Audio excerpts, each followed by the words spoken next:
नमस्कार. गौरी पूजा सिस्टर चॅनलमध्ये आपले सर्वांचे मनापासून स्वागत. तर आज आपण तर्रीदार अशी मटकीची उसळ बनवणार आहोत. तर चला सुरुवात करूया. इकडे मी मोड आलेली मटकी घेतलेली आहे बघा.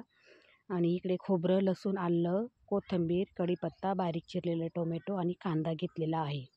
तर आता कढई तापवायला ठेवू आपण गॅसवर.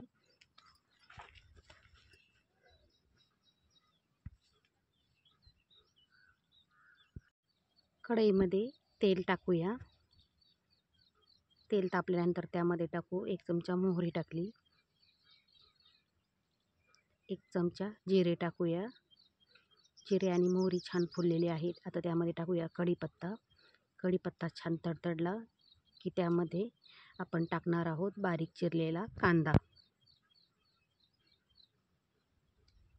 कांदा चांगला परतून घ्यायचा आहे.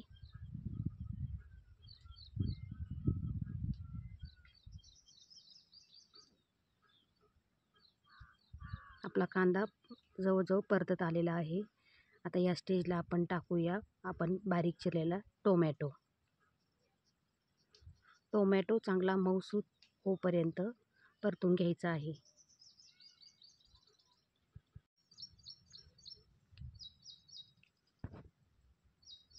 आता आपण टाकूया अर्धा चमचा हळद, लाल तिखट, आपल्याकडे ठेवणीतील जो काही काळा मसाला, कांदा लसूण मसाला असेल तो टाकायचा आहे. थोडासा अर्धा चमचा धना पावडर टाकली आहे.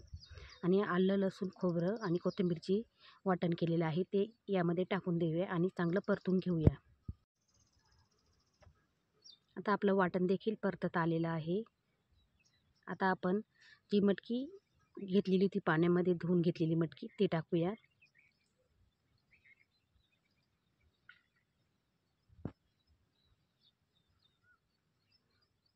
मटकी चांगली परतून घ्यायची आहे. आणि या स्टेजला आपण यामध्ये टाकणार आहोत थोडेसे मीठ. तसे एवढे आपल्याला भाजीला मीठ पाहिजे ना तेवढे मीठ टाकून घ्यायचे आहे.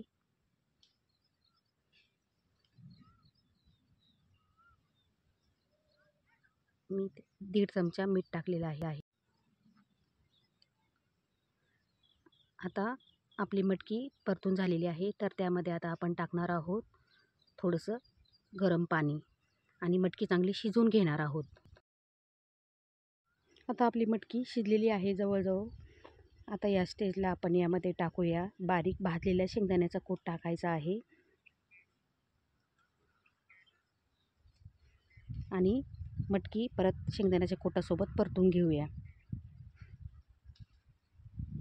मटकी चांगली परतलेली आहे. आता या स्टेजला आपण गरम पाणी टाकायचं आहे भाजीला. मटकीला नेहमी गरम पाणी टाकायचे, त्यामुळे आपल्या मटकीला छान अशी तरी येते. आणि चांगली उकळी घेऊया. आता बघू शकता आपल्या मटकीला छान अशी उकळी यायला सुरुवात झालेली आहे. आता आपली मटकी जवळजवळ झालेली आहे. बघू शकता किती छान तर्री आलेली आहे. ही मटकी आपण भात आणि चपातीसोबत खाऊ शकतो. खूप छान लागते. व्हिडिओ जर आवडला असेल तर व्हिडिओला लाईक करा, कमेंट करा, शेअर करा आणि चॅनेलवर जर कोणी नवीन असेल तर चॅनेलला सबस्क्राईब करा. धन्यवाद.